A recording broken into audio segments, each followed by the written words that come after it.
Daawadayaal, fadlan waxaan si sharaf leh kaaga codsanay in aad janaalka subscribe dhahdo gambaleelkan u furto haddii Soomaalinimo jirto in aad muuqaalka like la dhahdo. Wiilka la leeyahay Cusmaan Ozil oo baryihii ugu dambeeyay lagu haastay gabar uu balwad iyo muqaadaraad oo dhan uu baray, meelaha jirarka gabdhaha lagu iibiyana uu geenayay iyo hoteelo oo barnaamijkaas maalmihii ugu dambeeyay asiga lagu haastay, iyo dad badan oo social media caanka ee wuxuu ugu tagi waayay iyo asxaabtiisa uu booqan jiray ayaa arrintaasi ay su'aal ka weydiinayaan, asigana su'aasha la weydiinaya uu jawaabteeda haynin. Markii ugu dambeysay gabadha la sheegayo in uu Cusmaan Ozil muqaadaraad iyo daroogooyin baray ayaa geeriyootay. Intaynan geeriyoonin Cusmaan Ozil ayay fariin u reebtay, fariintaas oo WhatsApp-kiisa cod loogu soo diray ayuu baraha bulshada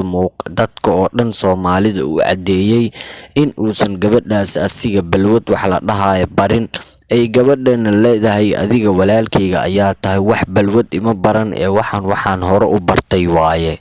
Cusmaan Ozil oo hadda ugu dambeyn baariyihii ugu dambeeyay baraha bulshada aanan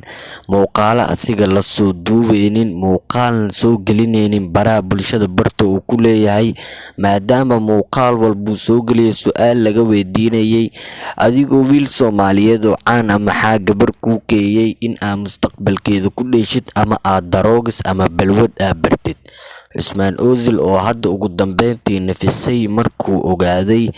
gabadhana ay muuqaal cadeen ah soo duubtay intaynan geeriyoonin baryihii ugu dambeeyay daroogiska ay la xanuunsanaysay darteeda ay muuqaal u soo duubtay Ozil, maadaama uu asiga cadeen u noqotay Soomaalida uu la hortago, Soomaalida oo dhan ay ku dhegnaayeen ay dhahayeen, gaar ahaana asxaabtiisa iyo ehelkiisa ay ku dhegnaayeen. Hadda ugu dambeynta uu nafisay, codkana uu soo geliyay baraha bulshada oo idil, gabadha codkeeda oo si live loo maqlayo,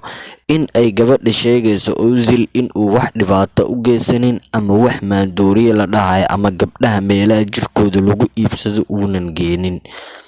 in Ozil wiil wanaagsan yahay ay ka sheekeynayso, iyo wixii Ozil inta isbarteen ee kala kulantay iyo wanaaga badan ee kala kulantay, ma ahanay Ozil in ay wax xumaana kala kulmin. Fadlan daawada muuqaal ayaan kula wadaagi doonaa iyo codad sir ah oo gabadha laga helay, gabadhana Ilaahay u naxariistaan leenahay. Daawada muuqaalka like saar, commentigana ugu tacsiyay, muuqaal iyo cod sir ayaan kula wadaagi doonaa. Soo dhawow daawade. Wallahi codahay codadkii ugu dambeeyay ee gabadhaas dhahday inta ayna geeriyoon walaalkay tahay, walaalnimaan ku niyeystay, walaalkay aan ahaan doontaa.